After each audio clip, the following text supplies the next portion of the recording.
Welcome back to Junction 119. This is Kellan. This is Casen.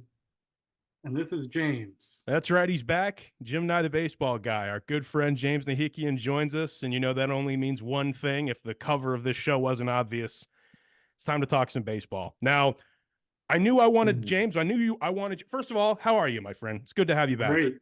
Yes. I'm doing great. Love this show. Feel like this has been on it a million times now, and it just feels like I'm at home. Yes, and you should. James, we bring you back as our baseball analyst. He's our show's reference, our Jeff Passan, who news as of literally today, Monday, he's going to stay the baseball analyst for ESPN, which is good. I digress, though. Before I dive into what we're doing, Casen, how are you, my friend?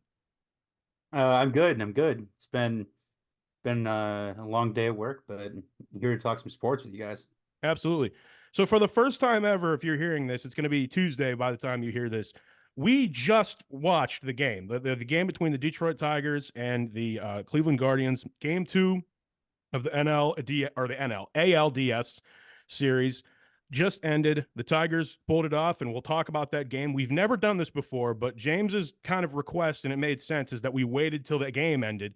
So it's about almost 7 o'clock on the dot. We're doing this recording on Monday evening. We're just going to dive right into it because we're here to talk baseball and all things postseason. James, thoughts? Take it away. We just watched the game. Wow, that was, the game went pretty much exactly like I thought it would, just in terms of the Tigers' offense isn't good, didn't score a single run.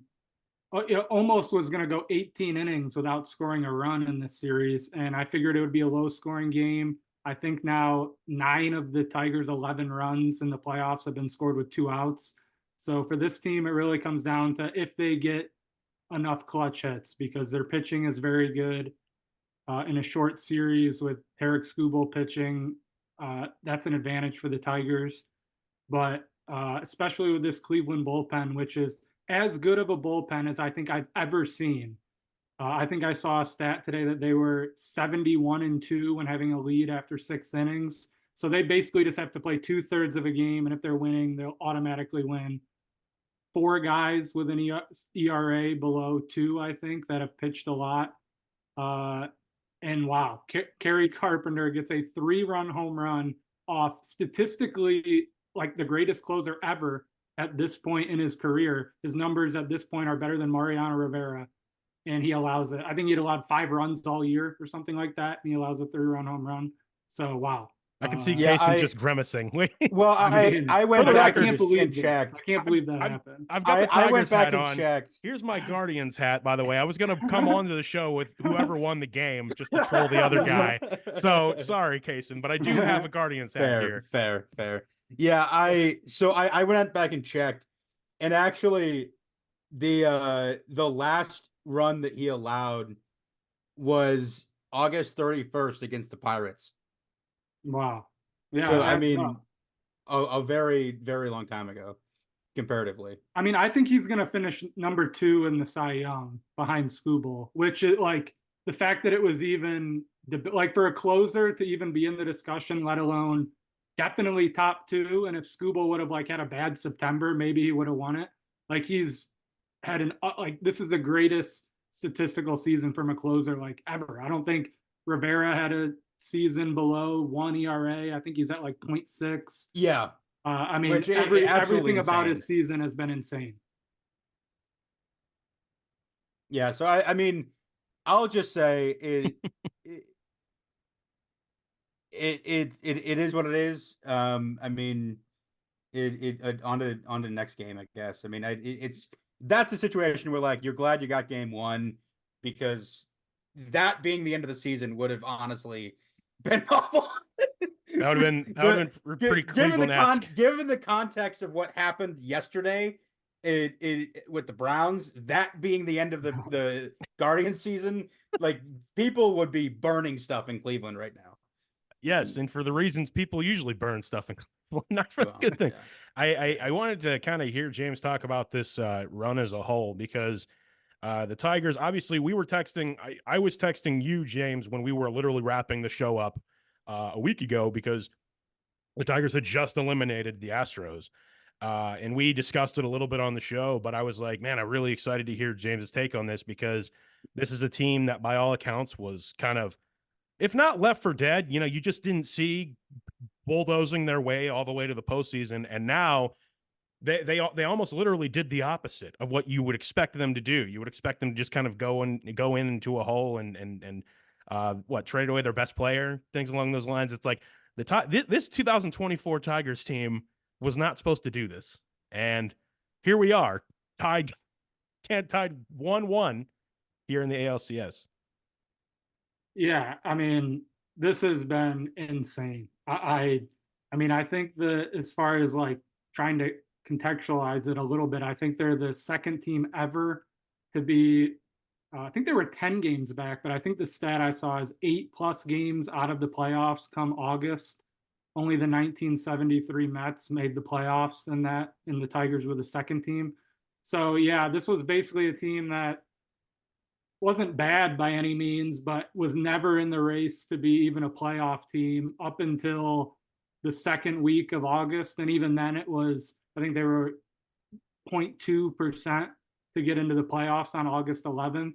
So that alone is kind of what makes it crazy. I mean, they needed another team to historically collapse, which was the Twins. I mean, without the Twins going into an unbelievable collapse, this would just be like, wow, the Tigers had a crazy close to the season, but you can't just wait till September basically to play good and get into the playoffs. But I think they did have the best record in Major League Baseball over like a 45-game stretch. The Twins played terrible. And especially the way they're doing it is very significantly like unconventional. They basically have had one starting pitcher the last 2 months of the season. As you said, they traded away, I think, 7 players at the deadline, including some pretty significant ones. The Dodgers' #1 pitcher right now, Jack Flaherty, and they platoon a ton to the point where like half of their lineup and it like halfway through the game will switch just because they know going into it, like, okay, you're gonna pitch until this starting pitcher or hit till this starting pitcher comes out, then this guy's coming in. So it's even more bizarre than how the Rays kind of played similar to this. Yeah. But the Tigers have like taken it to another level in terms of how much like substitutions and no rotation and then to beat the Astros, which I mean, I did not see that coming. A team that had gone to 7 straight ALCS and had so many of their key guys still on the team. So yeah, I mean, to say that I'm stunned by this would be a huge understatement. That they even made the playoffs or even got close, and then they're like legitimately in this series now against Cleveland. I think there's something to be said for the new playoff format as well, just because we continuously see your teams that come through the wild card do really, really well in this round. So I wouldn't be surprised at all. I hate to say it, Casen, I wouldn't be surprised at all to see the Tigers win this series just with the sheer momentum.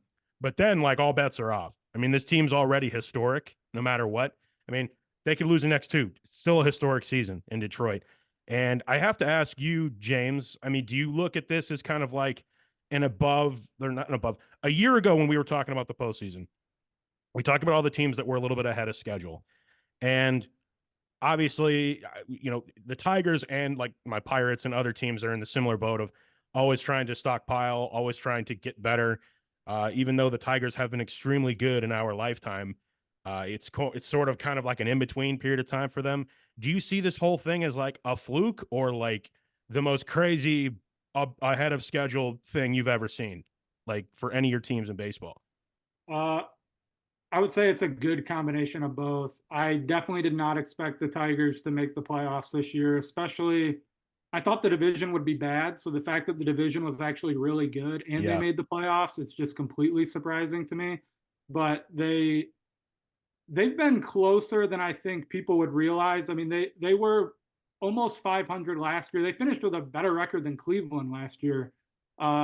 They've been kind of in like the 500-ish range now for a couple of years. They are a very young team. I didn't think they did nearly enough in free agency to put them in the discussion for the playoffs this season.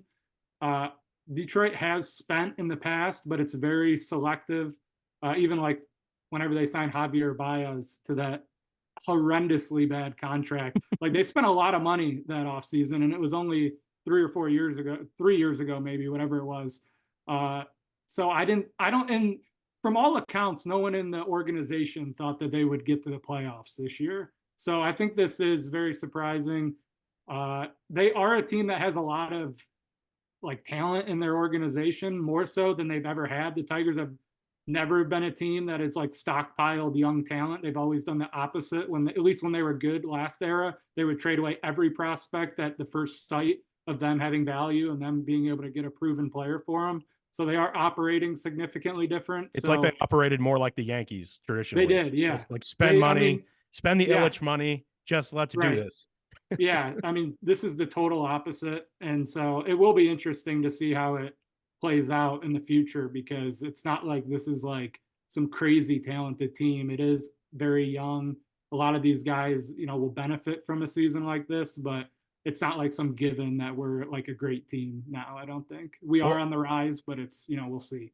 Well, let me go on record to both you guys and say that as a Pittsburgh Pirates fan, I am always like just rooting for all of my friends' teams at this time of year, because my team never makes the postseason, and I'm gonna rant about that later. But I just wanted to give Casen a chance to chime in about anything, whether it be where you think this goes for the Guardians, the chance, quite frankly, the chance for either of these teams, whoever wins the series, because I find it interesting, and I want to tie it back into our preseason picks since you sent them along today, James.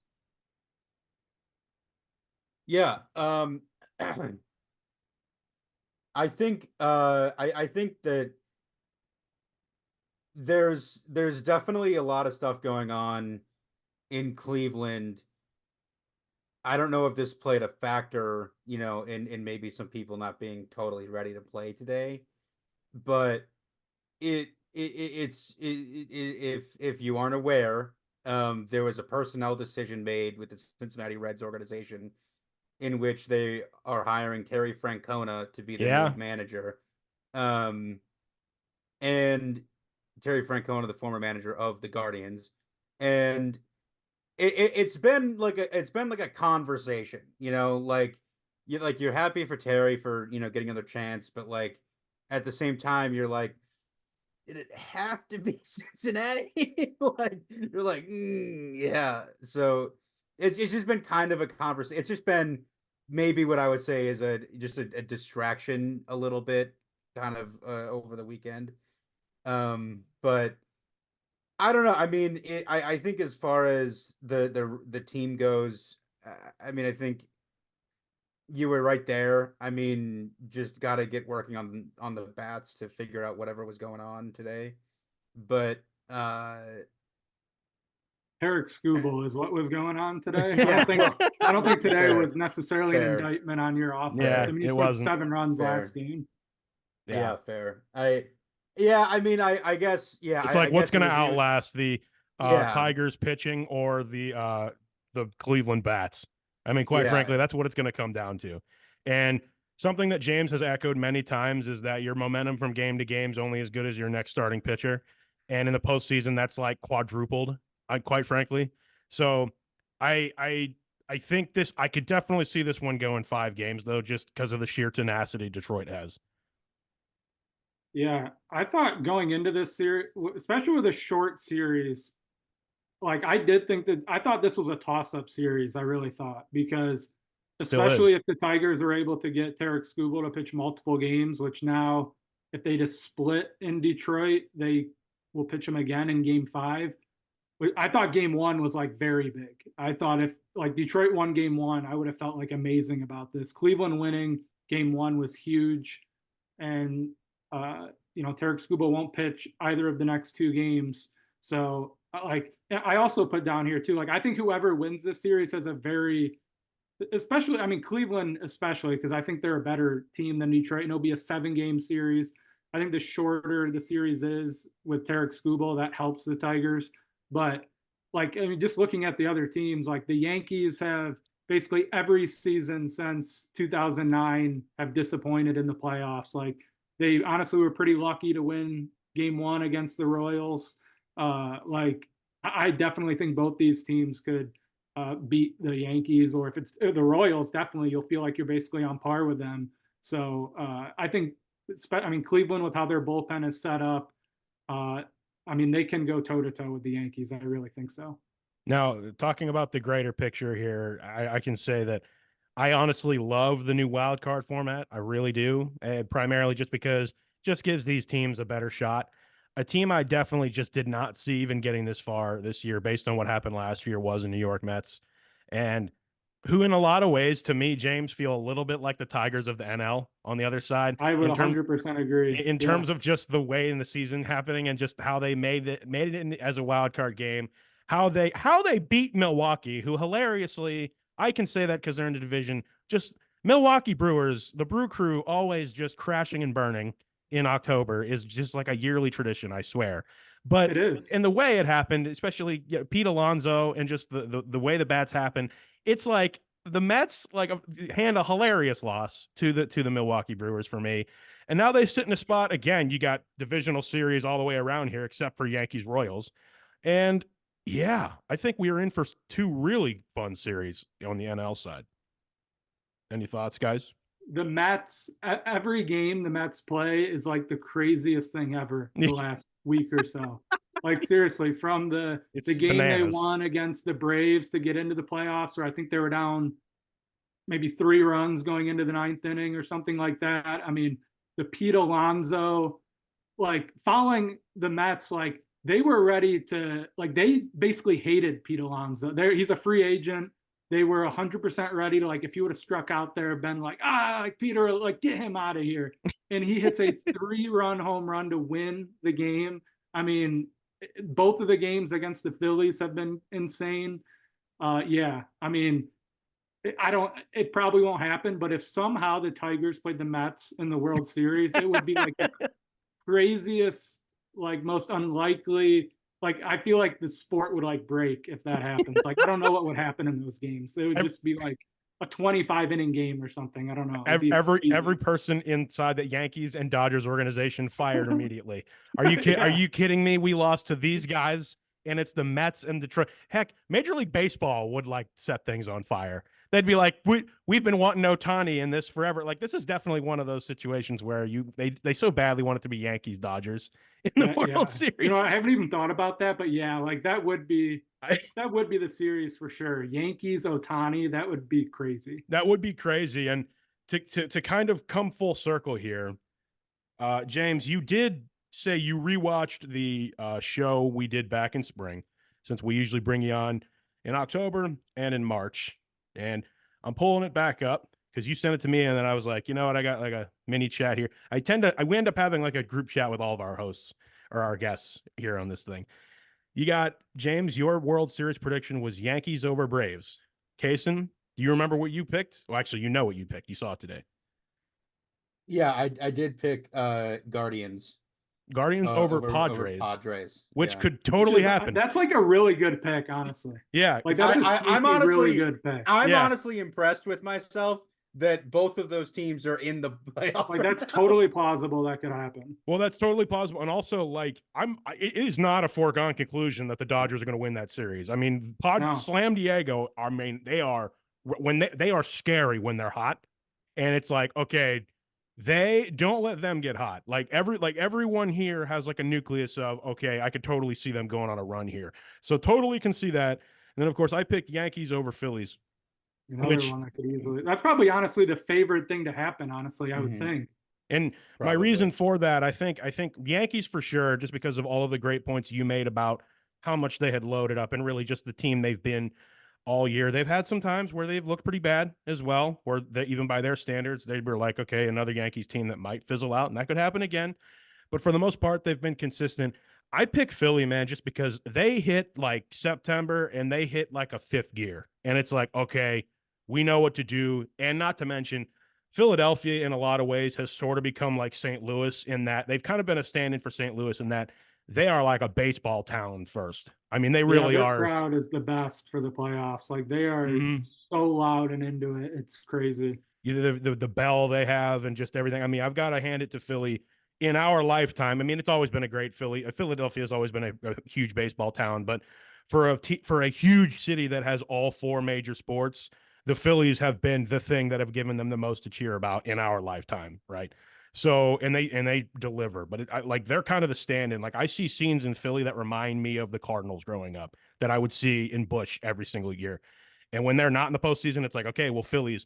So there's something about that aura. And for the record, I would be rooting for the Phillies if it was Phillies Yankees in the World Series. I would still go full Pennsylvania in that regard. I'd rather them win than the Yankees fans. But Greater, how do we feel about our predictions now, guys? I mean, have they changed? Do we feel like they're gonna be the same? Are there anything different? Anyone? I feel like overall, I think I did pretty good.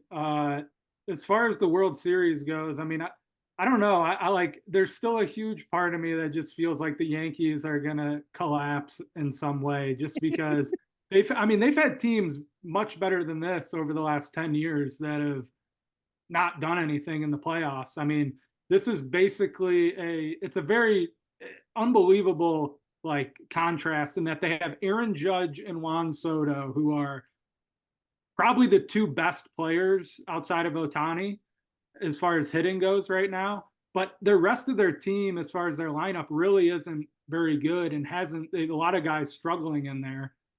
They have Garrett Cole, who obviously is incredible. Their bullpen as a whole has been very up and down. So I don't know. Like in my gut, it tells me the Yankees are not going to win, and I feel pretty convicted that the Dodgers will not win. I thought just throughout, like, their pitching is not in a good place right now.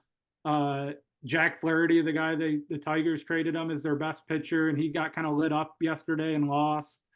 I don't know that they have the pitching to get it done, and it's always kind of been like that for the last couple of years with them.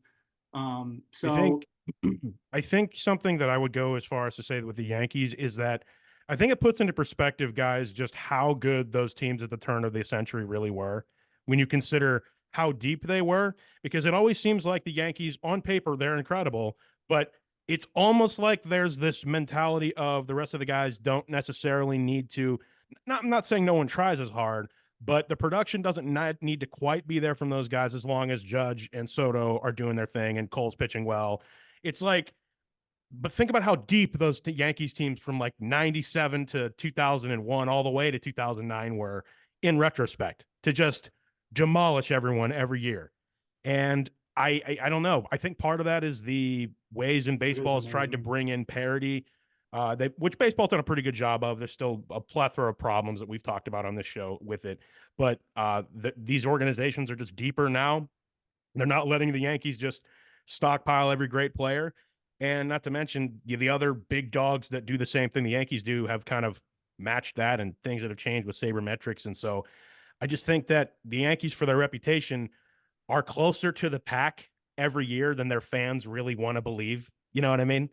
Than their fans ever want to admit. It's like, you're probably only pound for pound a little bit better than, say, the Dodgers, who are only a little bit better than the Padres, and so on and so on. So I don't know. Casen, you want to chime in? No, I mean, I'll definitely agree with that.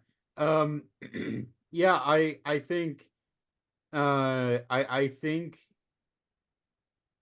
I definitely agree with the idea that the Dodgers aren't going to be able to pull this off. I said it, Or not, you said?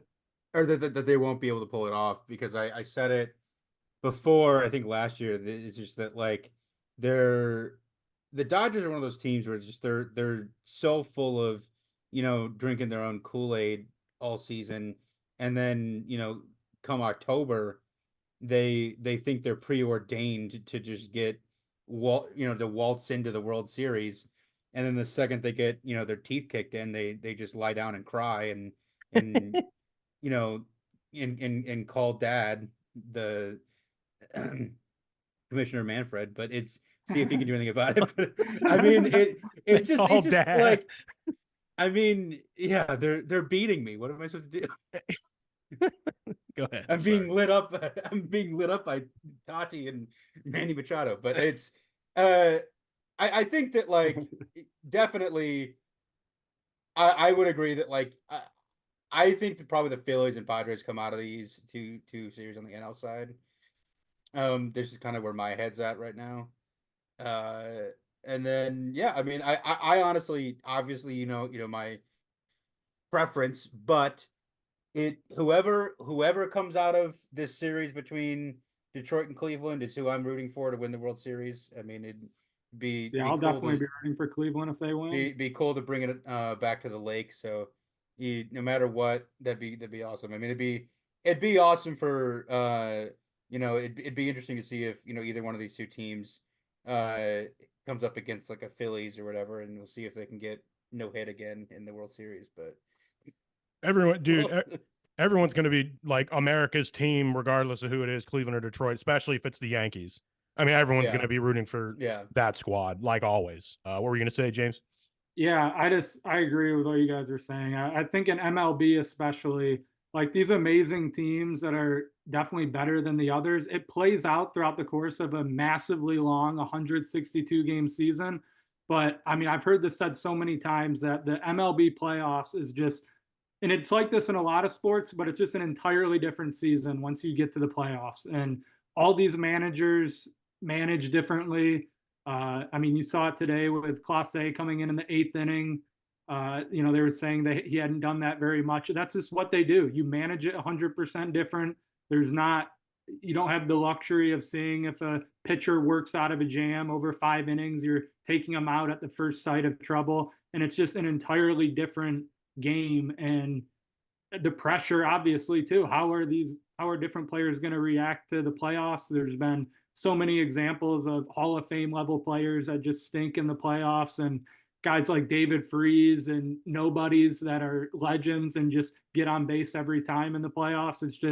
It's really it's a more than any series or more than any sport. I really think every series is a total crapshoot in a lot of ways. Like anything can happen, any team can win, and that's why I experienced it with Tigers teams like 3 or 4 years. I think the Tigers had the best team in baseball probably from 2011 to 2014 and didn't win the World Series, won 1 game in 8 World Series games. So I mean, to say that anything is a guarantee in this sport, there's just so many different things can happen. It makes me think of, guys. Think back to, you'll like this, James. Think back to when we were in college, James, you and I, and Casen too. You had Bowling Green baseball that was known under Danny Schmitz as being a great tournament team. And living with you, James, and talking baseball with you a lot of the time, and learning a lot about it. Shout out BG and I literally have a Kent State baseball shirt on right now. Shout out Mac Baseball. And it made me think about something of you're really almost like a baseball more than any other sport. It's a chess game in a lot of ways more than any other sport, where there is an element of randomness, but you have to be so concise and particular on, I mean, just every pitch. So many things in the variable and the hand of cards can change, which is why it lended itself to sabermetrics in the first place. But in a lot of ways, because of the way the postseason and the tournament's time is, where I'm going with this is, BG, we were always known in those days as we were an okay regular season team, but we would hit 99 overall in the tournament. You remember, we were just the best tournament team ever. And it was almost like, and you said this one time, that coach like Danny Schmitz used the regular season really to learn as much as he could about his team, so that by the time you hit the playoffs, or in this case, the postseason, you know what levers to pull and when to put your, team in the best state to win. It's not necessarily like other sports where it's no less difficult, I'd say, to win the championship, but the lineup you used 50 times before, barring everyone's healthy, probably is going to work again, at least to start. Then you tweak from there. Like, you got to know exactly what to do in what situation. And I feel like just baseball is that way. And there's so many things that change, especially when you hit the postseason. So you play 162 games, which is already too many games, but you use those games to, once you get this tournament, anyone in theory can win it. So in theory, thoughts on any of that? Yeah, I mean, I totally agree. I mean, the point that with what you referenced with Coach Schmitz, I mean, he was a very old school manager, but I think that thought process is like managers today should do that more. Like the idea that you're preparing for the most important part of your season.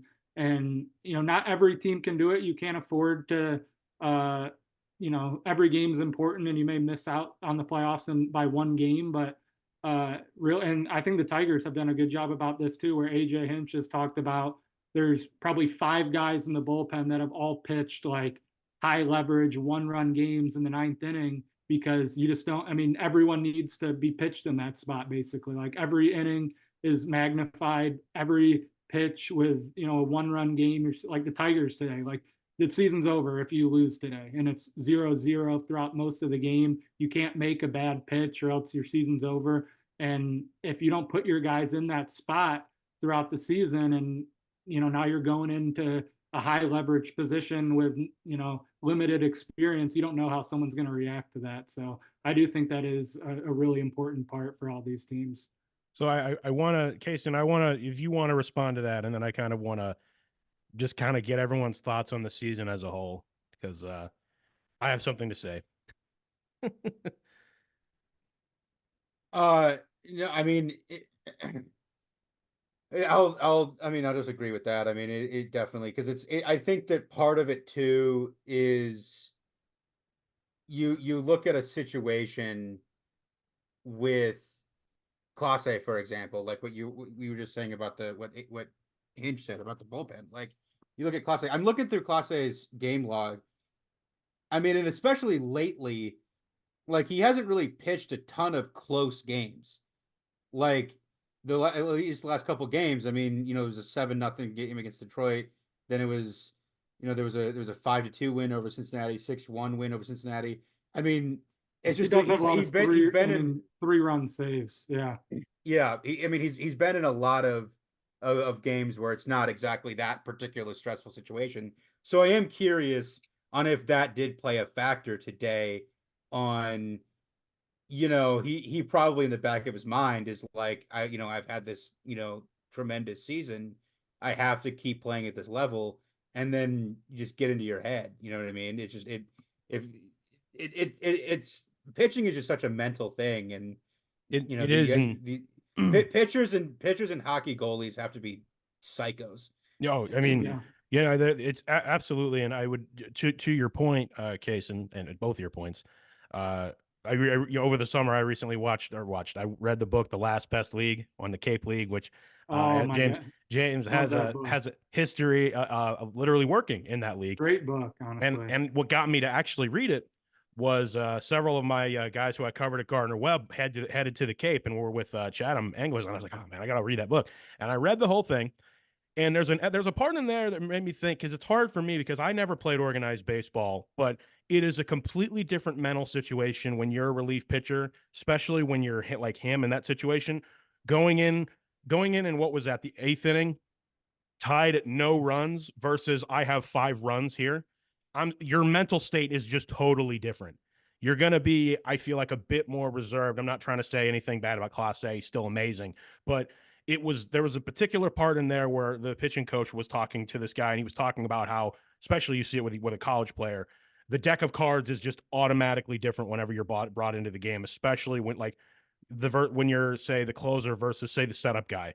And that was the first time I really thought about that. And it was the first time I really thought, yeah, that is a huge mental state, because regardless of how you feel, Clase knows the game is tied at 0-0. It's like, oh, I can't mess up here, versus, okay, we're up 3 runs, 3-0. Let's just go out here and mow them down. You know what I mean? To me, in my head, it makes perfect sense. But yeah, and I think part of it too is it's probably like like I said, he hasn't let in a run since August, and so he's just been throwing awesome pitches. He had 4 hits in September, so it's just like he was probably just like not even thinking, of like, I've just been on this tremendous streak. And so I'm curious on how he'll respond now moving forward. And he's like, okay, now I've actually gotten shredded a little bit. Like gotta get back and into the right mindset for this. I don't think it's the last we'll see of him either. But yeah, this, it's kind of ironic with the guy that started for the Tigers, but really is like, he'll close games too, Tyler Holton, who's been by far their best pitch or their best bullpen guy, like by a large margin. He's the one that started and gave up 2 or 3 runs or whatever it was. Like, I don't remember the last time he had given up runs. So really, like, two of the best relief pitchers in the American League have basically blown the first 2 games. So, I mean, that just right there kind of just shows, anything really can happen. And it's not automatic when you go to guys that have been really good. So that's just how it No, works. I will just say, let's hope Clase isn't playing with any drones tonight. Well, listen, so I wanted to bring this out. I mean, thoughts on the season as a whole, because from anyone here, because to be completely honest, I had probably more fun as a Pirates fan this year than I've had in years, and it was mainly because of Paul Skeens. I mean, there was the Skeens watch, and then everything that happened, after he arrived, and for the Pirates to ultimately still end the season 10 games under 500 and miss out and finish dead last in the standings is like the most Pirates thing ever. And I have something at length to say about that, which, to my point, has to do with a video I sent to both you guys in different contexts. But I still thoroughly enjoyed this year and hope that there's something that can turn around at some point. But what did you guys think of the season as a whole? I always love the baseball season, but yeah. I mean, there's a lot to say about it. I mean, I will say this about the Pirates. I mean, I honestly can't. I mean, biasly, I think Tarek Skubal's like the best pitcher, but really, to me, it's whoever you want to say. But I think it's either Tarek Skubal or Paul Skeens, and I really don't even think it's like that close. Like, if I could pick 3 starters to have on my team, no matter what, like without even batting an eye, the first 2 in some order I would take is Paul Skeens or Tarek Skubal. So to have I mean, that was incredible. James, you were talking about Skubal and Skeens. Yeah, I mean, I think it's remarkable how good he actually was being called up as. I mean, he was just drafted. He got to the big leagues at a kind of historically fast level, which wasn't surprising at all. But it's still Skeens, you mean? Yeah. Yeah, Skeens. I mean, for him to be called up as quick as he was, which was very deserving, and he was, I mean, unbelievably dominant. Like, this is a guy that's already arguably the best pitcher in all of baseball. Even for me, like, even if you want to say he's not, I think he's undoubtedly number 2.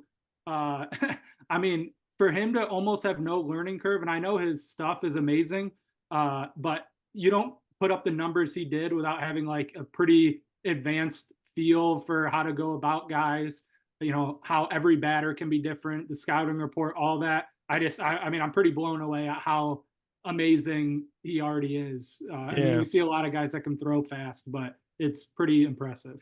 Yeah, I mean, in the last year, we've had Skeens enter the city, therefore by extension, Livy Dunn, and then of course Russell Wilson and Justin Fields, like the athletes that have come into the city, which is pretty cool.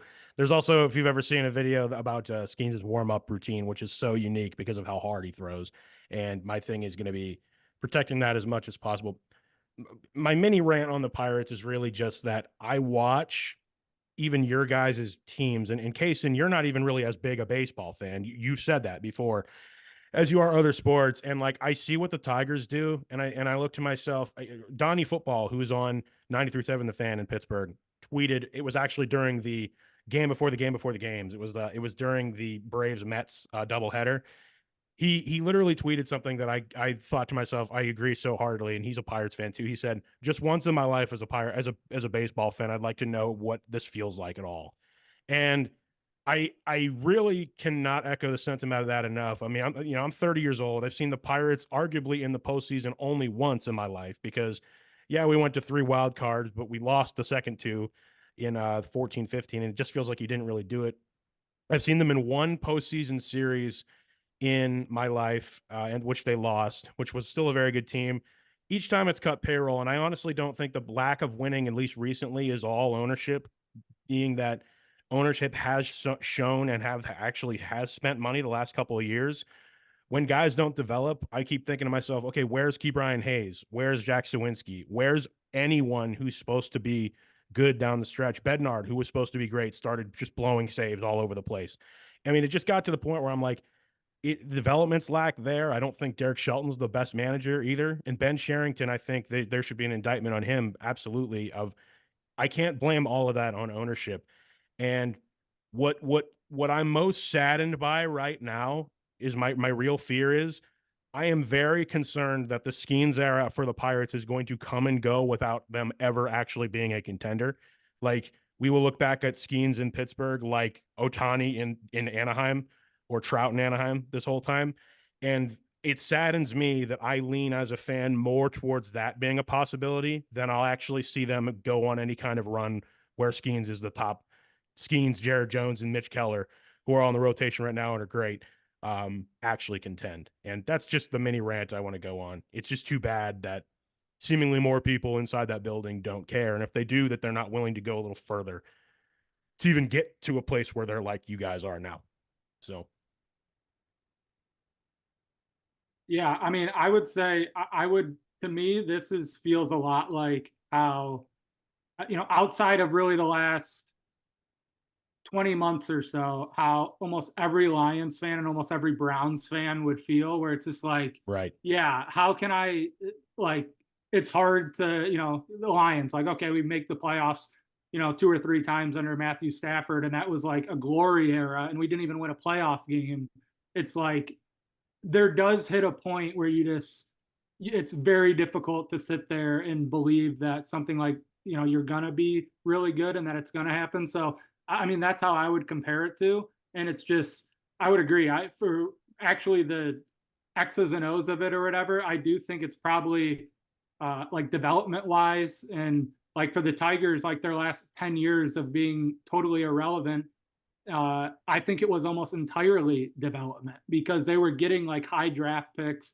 They had some, they were actually trying to develop guys, and all these guys like Torkelson, who like really isn't even any good, Casey Mize, who isn't any good. These guys just never developed whatsoever. And I think their new GM, who they just hired like almost less than 2 years ago, and that's what he was kind of advertised as. Like, he was with the Cubs on their run, and with the Giants on one of their runs, and it was all like development. And some of it, some of these guys still aren't good. Like Torkelson hasn't really developed, but you've had several other guys who you like have no track record that are now turning into good players. So I think baseball wise, the development aspect of it, especially in a sport where no other sport has these, hundreds of minor league players, like it's such a big thing to be able to have a system from your lowest single A team to your major league team that all is buying into the same philosophy, whatever it is, and have ways to improve as they reach new levels. So I do think that probably is the biggest part of it. And I'm literally talking here as a Pittsburgh fan to 2 guys who know a lot more losing in their fandom than me. So significantly way more. And so I say that not to sound arrogant or any kind of like way. It's more or less just like, if it's baseball, that's one thing, but that's why friends like you all are important to remember at this time, because it's like we all are helping each other through it. Casen, any thoughts on any of that? Yeah, I mean, I'll kind of just sort of piggyback off the sentiment of what you're saying and give my reaction to sort of just what's transpired since we really talked about the season beginning in April. But the business side of this league this year has just been absolutely disgusting to witness. Yeah. Between the Chicago White Sox just putting forth the most disgusting product we've ever seen hit a baseball field. And from all intents and purposes, I don't think Reinsdorf even cares. I mean, he put out some, stupid letter about to the fans, but it's like, dude, clearly you don't mean any of that, or else this wouldn't have happened. And then also just the absolute disrespectful nature in which John Fisher handled the athletics situation. Yeah. Oakland is a tragedy, man. I mean, just such a It is sad. We've talked about the A's moving, ad nauseum, but this was the last year they're moving to Sacramento until they can get the stadium built in Vegas. And so, I mean, witnessing the last couple of games, in Oakland, and just seeing sort of the way ownership just did not care, and the way that they did not handle the fan protests and the fans sort of just begging them to do something about it. It was just not. It was the worst side of sports, and I think that like I've said, that falls at the feet of the commissioner. And another owner who had the audacity to write a letter to their fans and actually said, I wish I could talk to each one of you personally. It's like, dude, do not read the room. I mean, I suppose after you earn a certain amount of money, you lose touch with reality, because if any part of either of those two men really believe a lot of the things they said in there, it's like, dude, what are you thinking messing with all this? I mean, I've been one of these people forever to be like, it's never been just a game. None of us three here have ever felt that anything we've ever witnessed is just a game. It means a whole lot, and livelihoods are on the line to so many people, and just like sheer happiness and joy. And we understand as sports fans, we collectively, that it's going to be 90% disappointment. That's just sports, right? I mean, that's just like, you're not going to win the championship every year if you ever even come close. But to see gross, utter, complete, just not caring about just, thousands of people who, are have given their time, dedication, and love to teams. And coming from a fandom in a city where it happened famously, Casen, in Cleveland, with one of the teams you root for. I mean, it sucks when this has to happen, and it's a reminder of where we should never take the dark side of this industry. You know what I mean? Yeah, I mean, I think that unless you're going to include at the end of the letter, which is why I decided to keep the team here, or whatever, like, do not write the letter. Yeah. Like, pro tip to billionaires that own sports teams: do not write a letter unless you are going to give the fans what they've been asking for. Yeah. Because they don't want to hear a word of what you have to say. I'd rather you say nothing. Justify your actions. Exactly. Like, unless Jerry Reinsdorf was going to finish in that letter, and thus this is why I will add $200 million in payroll next year, and we're going to trade for Aaron Judge. Like, that is not like, nobody cares what you have to. No one cares that you think we will do our best to pick ourselves up from the spot and provide a better product to you next year. And Bob Nutting says, I have sold the Pirates to Mark Cuban. Yes. Yeah, exactly.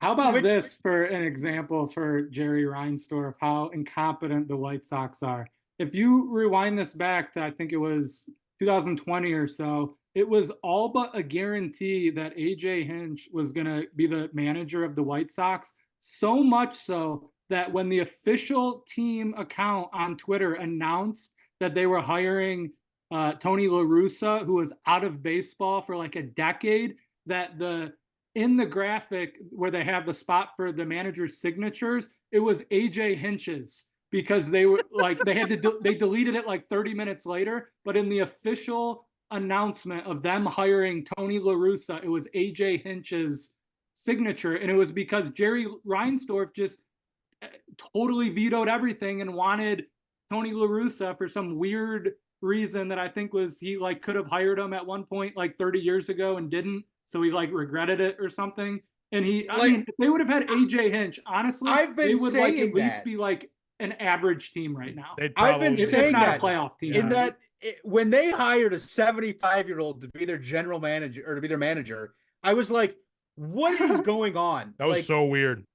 Everyone thought it was weird. Bizarre. He had retired 13 years ago or something. Exactly. Like, it's like the Mac Brown thing. Like, we talked about Mac Brown a couple weeks ago. We did. Like, yeah. It kind of seemingly worked a little bit, but it's just kind of like, why? Like, why are you hiring a retiree who hasn't been coaching or managing in over a decade? Like, the Fallout 4 meme, everyone disliked that. Yeah. Everyone, not a single person.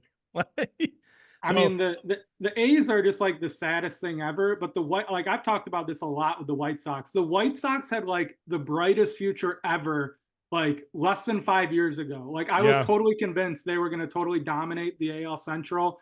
with all that they had going for them and seemingly all these players that were going to be incredible. And it just, the fact that it has not worked and now they're the worst team ever, it's just the an Chris Sale undescribable. era. I remember Yeah. not that long ago, every single time Cleveland would go there, it was like a torture chamber. and we could not win there for a while.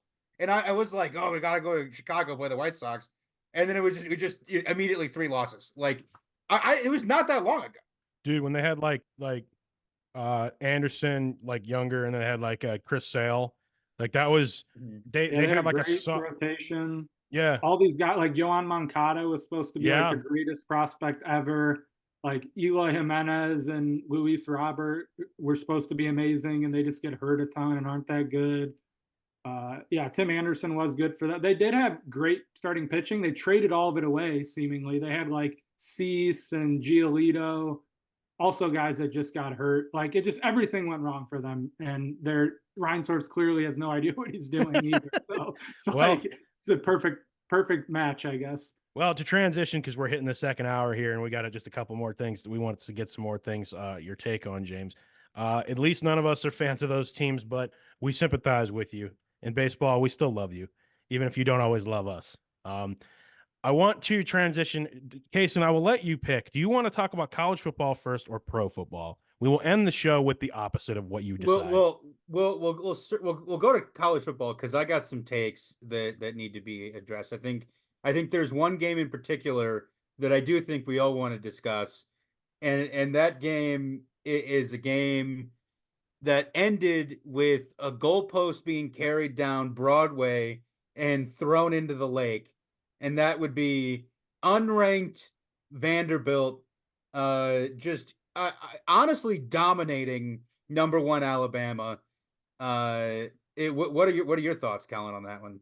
Oh man, I mean, I think honestly, the first thing that came to my mind was it must have taken everything out of Alabama to stave off Georgia a week ago.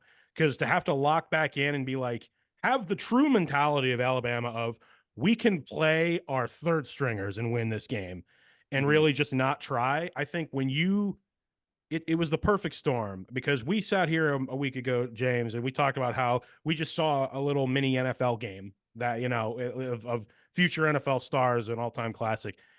For them to have to do that, I actually think it's a pretty poor showing from Alabama entirely to completely almost blow it against Georgia. Arguably, you should have if it wasn't for a miracle pass by Milroe to Ryan Williams. Ryan Williams is incredible. Wow. Amazing. But if it wasn't for those two guys, like just bombing it in Georgia's secondary, forgetting how to play football, you literally would have lost anyway last week, and then you probably would have still lost this game against Vanderbilt. And so I don't want to sit here and say it's like an indictment on DeBoer. I just think that I just think that the ebbs and flows of what you're going to see, especially as teams with just this new system, more props to Vanderbilt, man. They played a complete game. They absolutely dominated them from the jump. My dog of the week, Diego Pavia. Yeah. That dude is a monster.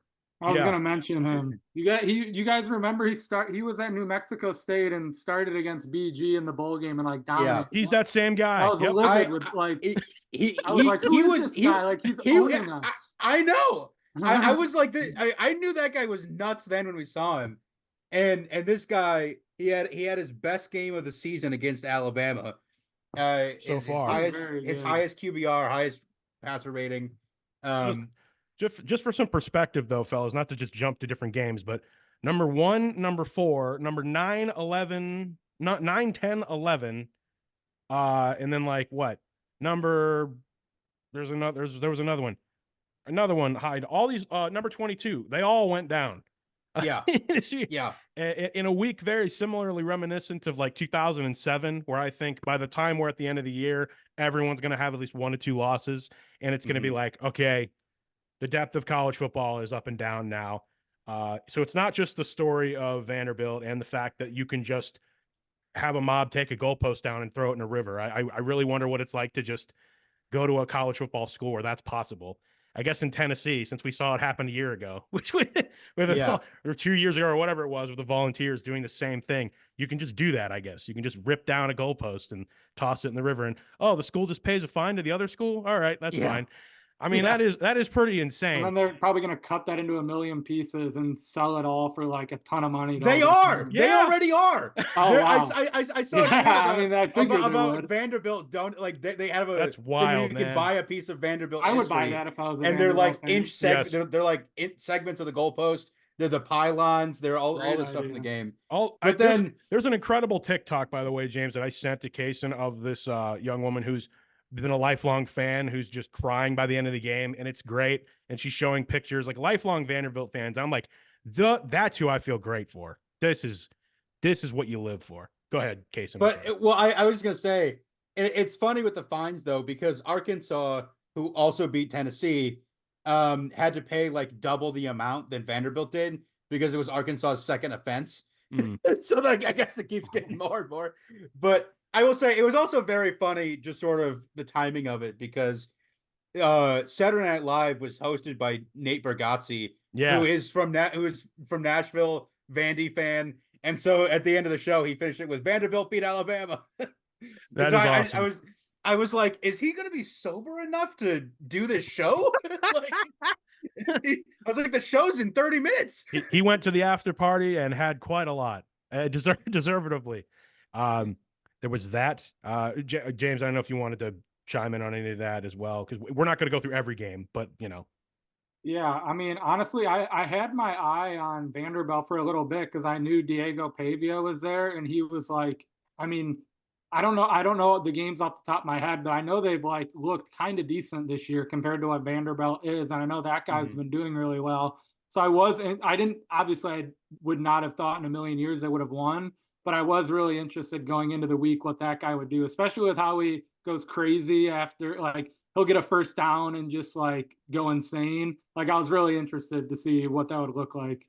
To that point, James, you guys might remember how Virginia Tech had all this hype coming into the season, and Vandy like absolutely demolished them to start the season. Right, yeah. That was like the first time I was like, whoa, okay, is Vanderbilt good? Because on paper, I still think Virginia Tech's pretty good. They ended up winning that game against Virginia Tech 34-27, so basically by a touchdown. And then they demolished Alcorn State. They lost to Georgia State. They lost to Missouri. Beat Alabama. Vandy's schedule is Kentucky, Ball State, Texas, of course, Auburn, South Carolina, LSU, Tennessee. I think they may not be done upsetting teams. Just throwing it out there. Yeah. I like their odds in a few of these games. Like maybe not Texas right now, but LSU, Tennessee to end the year. Like that Tennessee Vandy game is about to be bigger than it's been maybe ever at the end of the season. So yeah, keep your eyes open. Yeah, I mean, for anybody that watched the game, I mean, the offensive scheme they were running was something that Alabama just couldn't even defend. I wanted to shout out something, and I wanted to kind of shift gears to another young man who would have been my absolute dog of the week, Casen, along with him, Ashton Jeanty, who I think is like probably your Heisman front runner as of literally right now. I've heard a lot of people comparing 2024 to potentially being like the 97 Heisman race, where you have two great quarterbacks and maybe Milroe and Beck, and then you have your odd like smaller school group of five. So like you got Jeanty, he's sort of like your Randy Moss, and then you have like your strange like duo player in Travis Hunter. Like I'm like, yeah, I mean we're halfway through the season, but yeah, I mean I see what you're saying. Like I like that. I like that comparison. Yeah, so yeah, I saw some people, the Boise State running back is debating the decision because he's I guess getting kind of rested at this point, and so there was a lot of conversation about like the purpose of doing that, because the two things, I mean, one, Boise State is in position, to contend for the G5 playoff spot, but then also like you kind of want to make sure that he gets his stats up as much as possible, because like you ain't winning another Heisman, Boise. Like you gotta take advantage of the situation while it's here. I honestly agree. So I don't know. I mean, we'll see. James, any thoughts or no? Yeah, I mean, that guy's incredible. I know David Dietrich, who worked with Yeah. us at Bowling Green. He's one of the football SIDs at Boise State, and yeah, he thinks that guy's just, he can't believe how good this Ashton Genty is. He is amazing. I mean, I've followed him now for a couple of years. He's very good. The three best players in college football right now: Hunter, which I would agree with. It's amazing that he plays both positions and doesn't come off the field, and he's incredible at both. Genty, for sure. And Harold Fannin Jr. from Yeah. Bowling Green. Honestly, I'm like, this guy is incredible. And Yeah. he should be playing at like Georgia or Alabama. And if he was, like, everyone would be saying, like, this guy's incredible. He's gonna be a top like 15 pick. Like, as is, he's kind of he's already in like I think I saw like third round right now for PFF. But like, honestly, like, his numbers right now are ridiculous. Like, PFF has him as the number one player in all of college football. He was first team All MAC this year. He's already has more catches and yards than he did all of last season in 5 games. Dominates Texas A&M and Penn State, who are like legitimately elite defenses. Like, Harold Fannin should be the starting tight end at Ohio State, Georgia, Iowa, or Alabama right now. Like, just straight up, like, he's the best tight end in college football, and he's incredible. Yeah, absolutely. And go ahead, Casen. The better the team does, if we're there in Detroit at the end of the year, that's going to skyrocket him up the draft boards. And the more people talk about him, the higher he's going to get up there too. I mean, he's definitely probably going to be the highest draft pick we've had in a long time. And the fact that he's a true if not junior ever. too, like, for any position, even at the Power 5 level, like, tight end just is not a position you come in as a true freshman and like even play in. So like, he really should be like a redshirt sophomore, but he was just incredible and was already amazing as a true freshman. Like, it's just like, it's insane. Question, and James, you would know the answer to this. He's eligible for the draft this year, right? Yes. Yeah. Okay. All right. Which, I think our coaching staff is like, I think Leffler's openly said, like, yeah, like, we expect him to go to the draft or like transfer next year, just because, I mean, it's just like, it's insane that he is playing at Bowling Green right now. Like, he's incredible. Yeah, and for his sake, I mean, I mean, whatever he decides to do, I could definitely say, I will say right now that if he actually slips to a third round, that is a steal. He's a steal. That's an all-time heist for literally no matter who drafts him. I mean, that could be a huge watch. I expect that to go up. You know, sort of like how we saw Carl Brooks go up. Yeah, like, I don't even know if like those sites had him as like a draft pick coming into the year. So he's already like really shot up the board already. That's great. It's really good. I wanted to just kind of circle back, and I wanted to give a shout out just because I once did work there, and it's pretty eye-opening. There's 12 undefeated teams left in the country. Right off the top of my head, I don't know who they all are. One of them is Indiana. Okay, I have this team written down to bring up to you. Yeah, Indiana is arguably the best start they've had since literally I was on the staff there at that university, in that communications office, and it's awesome to see. I mean, I'll say this: I think Cignetti's for real. I agree. I totally agree. I really think that you talk to anyone in that area, and Bloomington said that Indiana, like really most of the Big Ten in the center there, that middle of the country, Big Ten, has the resources to be good at football, and it's just kind of amazing that Indiana, ups and downs, and even the great players who have come through there, it's like, really, you can never get a consistent play through there. I mean, heck, we've even seen like Northwestern and other schools have their years. We saw PJ Fleck make Minnesota have some great years, and he's still there. So, being 6-0, 3-0 in the Big Ten, that's not nothing by the time you hit October 12th, which is this weekend. Yeah, I don't know what that looks like. I don't know how that goes. I mean, obviously, I don't see them beating like an Ohio State, but like I could absolutely see them being a Michigan, especially if Washington just did. Ohio State's like a one team. The season, they would beat Michigan. I 100% bought into Curt Cignetti, I think it is. He was the guy at JMU. This guy's kind of insane how he carries himself and some of the things he says and how he acts on the field. But he is I really don't expect him to be at Indiana next year. Like, I just expect some really good football school to hire him. He's like his records every season have been amazing. And they have Curtis Rourke, the Ohio quarterback, who I was familiar with. Like, I'm very intrigued to see if they can, like, I think they have a chance to get in. I looked at their schedule, like, they have an outside chance to get to the college football playoff. Like, if they lose to Ohio State, who I think they play, I think they're going to beat Michigan. I don't know exactly 100% else who they have left to play, but I think I even saw on ESPN like a week ago, they had like a 25% chance to get into the playoffs, something like that. I got it in front of me right now. They have a real quick. They have a bye week. Nebraska, Washington, Michigan State, Michigan, Ohio State, loss, Purdue, win.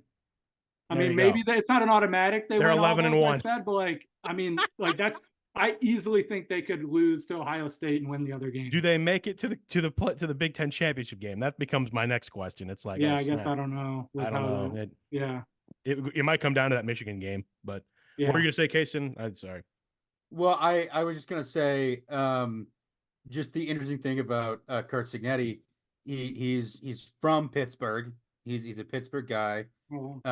He went to West Virginia, played at West Virginia, and then he did coach at Pittsburgh for a bit. So I don't know. I mean, Pittsburgh also doing pretty well, so I don't think that job's going to be open. So I don't know. I'm curious on who we would leave for. Like, I don't think there's any opening that he would he would go to. Like, I don't think he. After 1 year, I see what you mean. Yeah, I mean, you're already in the Big Ten. Like, you know what I mean? Michigan should fire their bum coach and hire him. I mean, here's the thing. He's already making 4.25 mil. I'd imagine Mark Cuban or somebody would probably say, if we can keep this guy here, cut the check. I'm sure. Keep him for elite. You know what I mean? Some amazing school should hire him. Yeah, and my thoughts are, stay at Indiana long enough to do something crazy and win something. I mean, if you win something in Indiana, you're a god in the whole state of Indiana. If they go 11-1 this year, that's unheard of at Indiana, is it not? Like, that's insane. It really is. I mean, the team that I watched in 2020, that COVID-ridden season, was already breaking records, and they had when they had Michael Penix. When they had Michael Penix Jr. So I mean, that was like their best. Yeah, that was their best season in like 40 some years or something. So I'm sure that this team, some sort of SID there, could tell me, okay, they've already done this, and this better than that team. So, I mean, keep your eyes on Indiana. Was there any other team we wanted to discuss before we kind of moved on here? Because a lot happened in college football this past week, but also this coming week is also like the greatest day in college football history, like the 12th. It's like insane the amount of matchups there are. So I did quickly want to make fun of Michigan again real quick, just because I'm truly astonished and dumbfounded how they didn't have a better plan at quarterback, coming off a national championship, thinking that any of these guys that they've trotted out there to this point would be good. Like, this is a known thing at this point, that if you're a big time school, you get like a portal quarterback, and all these teams have done it.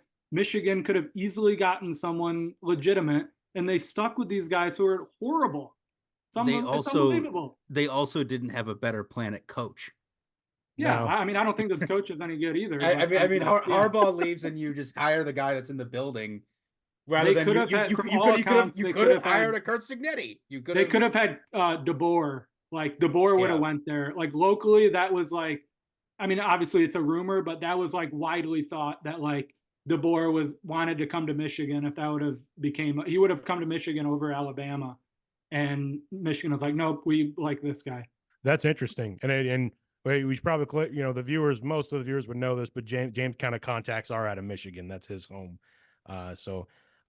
Whereas, Western PA with me and Ohio more with Casen. So I did not know that. I genuinely did not know that. And it almost makes you wonder if Michigan was and still are so bracing for whatever's going to happen to them, that rather than try to continue the national championship success, it's like, okay, let's just like hire this guy, weather the storm of whatever's going to happen, and then give it like a year or two, and then like what'd you say? I think you're right. I think that is what they do. Like, let's just keep it in house. Like, this, who knows what's kind of swirling all around us. Like, this guy was he'll know how to kind of handle all of it. Like well, I really think there was almost like we something won that the happened national there. championship. We don't care. As opposed Exactly. he also was hired to be like the scapegoat to take all the penalties associated I with totally agree with that too. I mean, let him, lose the wins, let him get the show cause, let him do all I this agree. stuff. Yeah. Yeah, kind of. I hate to say it, but be the fall guy for the Harbaugh era. Yeah. Because it just seems like that has to happen. It's It's sad, but like there's all that, there's the memes with like the opening of Dark Knight Rises where Bane's like, they expect one of us in the wreckage, brother. yeah, And it's Harbaugh throwing Sharon out the plane. That's funny. yeah, that is it's just some truth there. I did want to just say shout out the greatest Michigan State fan there is, Will Nahikian, your brother James. He is, yeah. Like I always just love seeing his like Instagram photos of where, like, in the game and in the stadium. Harkens back to, quite frankly, college, when BG and Michigan State were incredible. So and will be again. So are we shifting to the NFL, fellas, to wrap things up? Sure.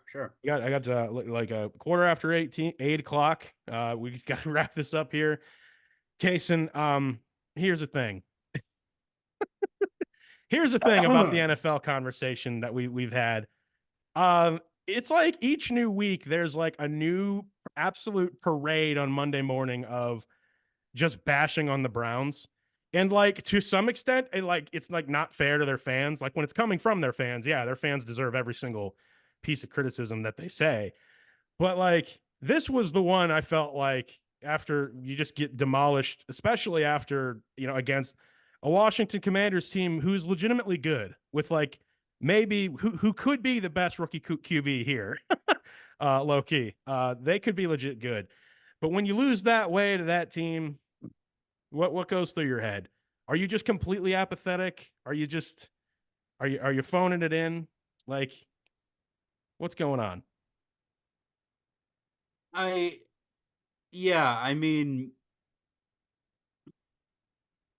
I think the issue is maybe I mean, James could at least understand what I'm trying to articulate here, but I have not ever felt this bad about this franchise than I do right now. I mean, and that's including 1-31, because I mean, at least during that era, there was the hope. There was, okay, I mean, we're at least, going to get draft picks, and we can come back and be better next year.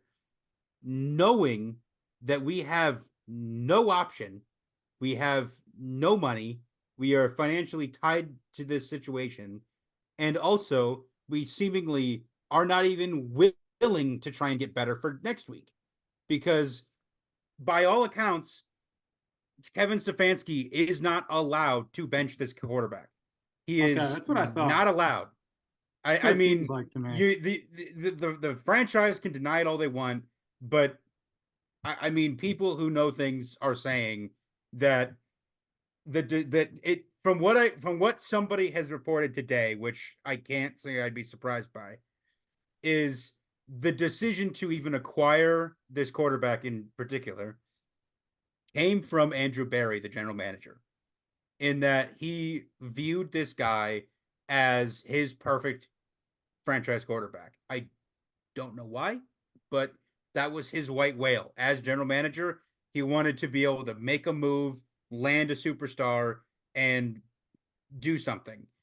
He had to convince ownership to get him.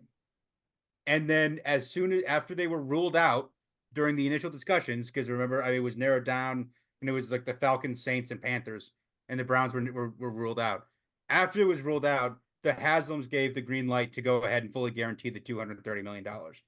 And then that's when they came back in and won the negotiations, I guess. And so not at any point in this was it, I guess, Kevin's decision? Was it anything from what the other coaches and the staff wanted to do? Because he probably would have said, this guy doesn't fit my system. He doesn't understand my system. He can't run it. And I also think that other people on the coaching staff would have said, this guy hasn't played in 2 years. I don't want to have to figure out if he can play anymore. Like it. And so this, yeah, I mean, this is a hopeful franchise that had a bright future, basically just being Icarus and flying too close to the sun to try and get over the top, in which they just burn the entire franchise to the ground. And so, There's a few yeah, things I that mean, there's a few things that come to mind. If I'm a Browns fan right now, I honestly want us to lose every game and Deshaun to look terrible, because if the worse he looks, eventually someone is going to have to, like, something's got to give. You know what I mean? Like, either someone goes and says, "Hey," and what's crazy is it could happen on Hard Knocks again, Casen. You know, someone has to go and say, "Listen," or Stefanski or someone, and say, "Listen, I'm gonna pull this plug, and I'm pulling, like, either I do this or I'm resigning." Like, some sort of crazy thing. Like, I'm not, like, something has to give, and the worse he looks and they look. Yes, Casen. that's the other thing that is concerning to me, is Okay. that Kevin Stefanski absolutely wants nothing to do with this franchise anymore. Like, he is clearly very frustrated with the position he's been put in. Kevin Stefanski, and he's a good coach. I mean, Kevin Stefanski is a great coach. He's the best coach we've had since we came back, if not ever. And Kevin Stefanski is from Philadelphia. Do you know who's not playing well? Who's not coaching well? The Philadelphia Eagles and Nick Sirianni. Yeah. So if the Eagles job comes open and there's some way for him to be, I don't know the logistics of how NFL teams can like coach other coaches. I don't know for sure how that happens, but that's my prediction. The Eagles are the Lions OC. The Lions offensive coordinator Ben Johnson is holding out for the Eagles job. He's already passed on like 3 or 4 NFL jobs, including the Panthers 2 years ago, which turned out to be an incredibly genius decision by him. He wants to win the Super Bowl in Detroit. Yeah. There. He really does. Yeah. If there's a chance, he could be around for it. Yeah, and that is the case, and I don't know where this ends. Unfortunately, this isn't a situation where you can just wait out the clock and eventually you can just sign him away. Pretty much, isn't he tied to the Browns for potentially 3 more years?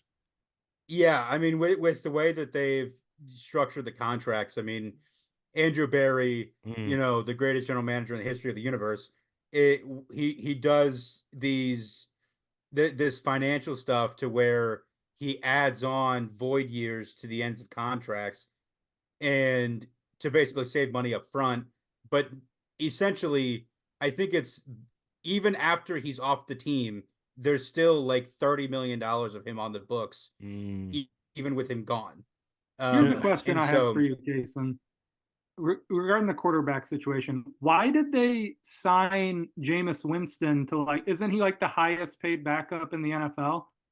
Is that just a disconnect again from like the coach and front office? I don't know for sure. I feel like the Steelers have the highest backup pay. But do they? Maybe. No. I mean, they both make like 1.9. Like, they both make nothing. That's true. Oh yeah, you're right. I don't know for sure if it's the highest, but I think they did. He's making $8 million a year. Yeah. Well, the reason was because I don't think they knew for sure the health situation to Deshaun, and with him being made of glass, they wanted to at least have an option. I think there is a great. However, it's time to pull the plug and turn. I want to see Jameis out there. Let's see Jameis. Crazy speech before the game, fire everyone. I mean, but here's the thing though: is it's just like it. What would have been crazy is if Deshaun was walking off the field and that like, of course, the scene we saw when he's walking off the field at that 4th down, you just have Jameis sprinting in there, ready to run for 4th down, and the Browns, and then they get it, and then quite literally the Browns never look back. Haslam and others fire Stefanski and tarmac him at the end of the game, even though they won. Like, I wanted full on chaos. You know what I mean? Jason, I have another Browns question for you, because I honestly, I would claim I'm not like this in any other sport, and I'm really not like it in this sport either. But I would kind of claim myself, if I have a second team in anything, I do like the Browns and like hope that they're good for obvious reasons. I like always compare them to the Lions. Is it not like unbelievably infuriating that like Baker Mayfield is like looks like at minimum, like extremely not extreme. Like at minimum, Yeah. he's like a legitimate franchise quarterback, and at maximum, he's playing like incredibly well. I think with Tampa Bay, and then even Joe Flacco lights it up again this week. Yeah. Like I mean that's definitely like all-time horrific visuals for the franchise. I mean, the from my understanding, I don't really understand whatever the issue was between Baker and Stefanski. I don't really get that. Like they seemingly were never really they never really got along super well. I don't know why, but Yeah, there was something bigger there because the like they burned every bridge on the way out. yeah, Yeah. I don't really get it. I mean the injury thing, like I I think it knew was the Baker injury. I knew really Baker do. was going to be fine. I think Kevin was probably by the end of it incredibly frustrated with Baker not playing. Yeah. If that makes sense, because the thing with Baker was that Baker refused to not play because he was in a contract year and he had to play to like try and get in the contract. Right. But that's the irony: is playing is what earned him out of the contract. Horrific injury. Yeah. So He not have been playing. and I think that decision of him putting them in the of Baker putting himself over the team is what I think frustrated Kevin at the time. But like everybody in Cleveland knew that Baker was going to be fine and play for somebody else. Like it was clear that he was fine before, got injured, and then it was just like, okay, well, he's probably going to be able to come back just as well as he did before. So it was just kind of a thing where it was such a weird situation, which is sort of the way his career trajectory. It's just the luck that the Browns organization would get. Like, of course, all of that weirdly aligned to like doom them. Like, I mean, it's unexplainable. That's just what happens with some of these organizations. Like, like the Pirates. And honestly, I thought obviously the Deshaun Watson thing was like a very aggressive move. And it was, to your point, Casen, I thought the biggest risk of it was he hadn't played in a good amount of time. But like he was like very good with the Texans. And if he would have come anywhere close to that, it seemingly would have been like an amazing move for the Browns.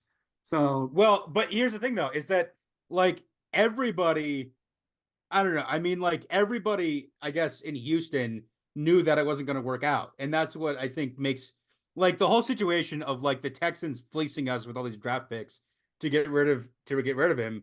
And then like everybody in Houston knew that wasn't going to work out because they knew that like he couldn't run the system. Like everybody that knew Deshaun knew he would never be able to understand Stefanski's offense. Well, let me chime in and also add that there's been a greater indictment over the course of this season on these Clemson quarterbacks because Trevor Lawrence may just be bad.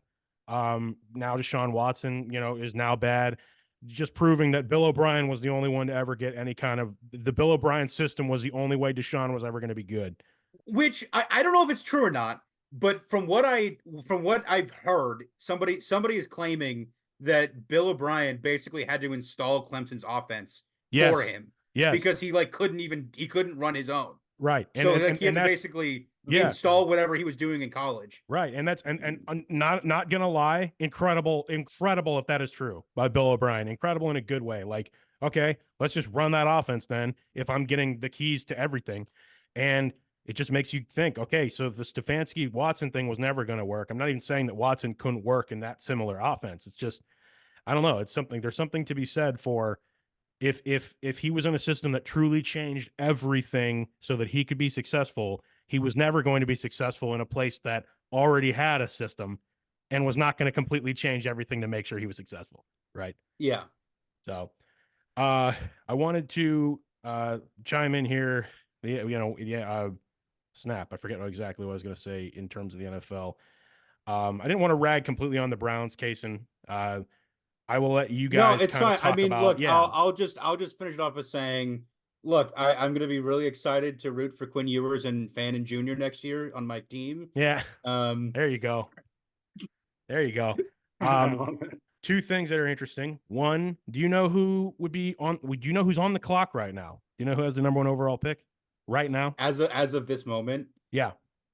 I literally have no idea. I'm gonna have to just go ahead and guess the Jags. James.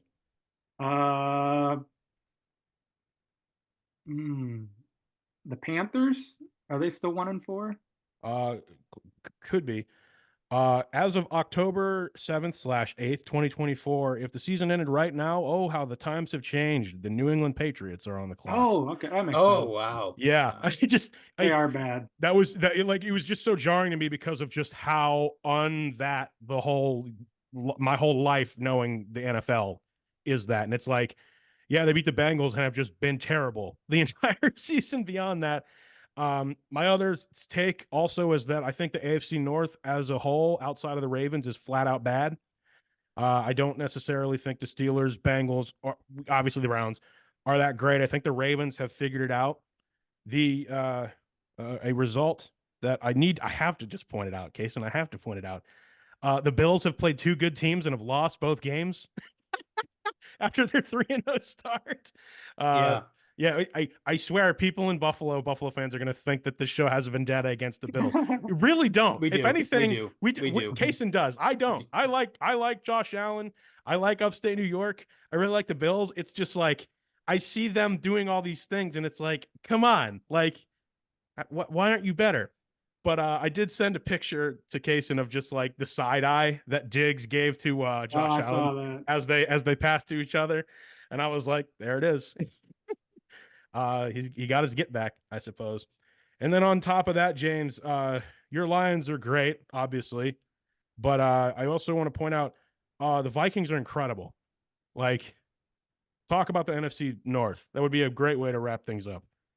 Yeah, I mean, I thought going into the year, the NFC North was going to be the best division in the NFL. So far, it's definitely played out that way.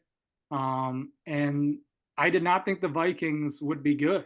And a lot of it was their schedule early on, playing the 49ers, the Texans, the Vikings, the Packers, and they've beaten all of them. And yeah, I mean, Sam Darnold looks really good. The thing, I guess they were able to be in the playoff discussion last year, even with having like Nick Mullins and Josh Dobbs play quarterback. So their roster was always pretty good. I thought it was possible JJ McCarthy would start the year. Obviously he got hurt. And then Sam Darnold, like, having a huge renaissance. Not that it's totally stunning, but it is like a little surprising, especially to this extent. Comeback player of the year. Sorry. Yeah, I mean, to this point, he's like the MVP. Yeah. But yeah, I mean, the Packers, Jordan Love was hurt, and they're still 3-2. And then even the Bears, who haven't even really, I don't think, played all that well, they're 3-2 too. So, yeah, I think this division is going to be extremely entertaining to watch. There really hasn't even been that many division games played. The Lions haven't played any of theirs. So, I think this division is going to be very good all season. I will just want to, I do just want to point something out. Going back to the Vikings for a second. Does anybody know who the general manager of the Minnesota Vikings is? Kwesi, whatever. Kwesi Adolfo-Mensah. Yeah. Who came to Minnesota from Cleveland. Really? And he hired Kevin O'Connell. I'm kind of mixed on Kwesi, because his drafts have been like, I mean, he's drafted some good players, obviously, but like they've had like total classes that have just bombed out. Like almost all of his first round picks haven't been good. But at the same time, I think Kevin O'Connell's incredible. And like, I really have an immense amount of respect for him as a coach. It's like, that was an amazing hire. Coach of the year so far. He's very good. Kwesi is an Andrew Berry acolyte. And so it's shaping up to potentially be the same thing, where hired a really good coach immediately, but you aren't drafting anybody. And so eventually everybody that was there when you got there is going to leave. And so then the whole team is going to suck. But all right. Yeah, Kevin O'Connell, he's amazing. Kevin O'Connell was a good hire. Last question. Really worst team in the NFL right now. Go. Cleveland Browns. Yeah, honestly, yeah, I would have to say.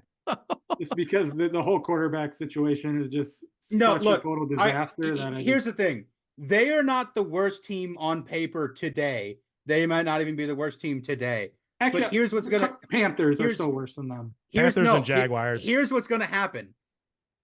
If this quarterback situation does not get better, the entire roster is going to quit. Yeah. And like you by the end of November, the It'll be like entire the roster Jets is going with to, Zach Wilson. yeah, like everybody's going to quit on the team And maybe because with they Aaron have Rodgers. no faith in the person throwing the football. And so we're seeing that with the defense, is that the defense isn't trying because the offense can't do anything. And so they're Zach just like, Taylor, we know we're like, Zach Taylor's going to get fired, and Yeah. Kevin Stefanski is going to quit, and it's both going to be on Hard Knocks within a week of each other. It's going to be on in-season Hard Knocks, and it's going to be wild. Meanwhile, and then Kevin Stefanski's going to go to the Bengals. yeah, yeah, there you go.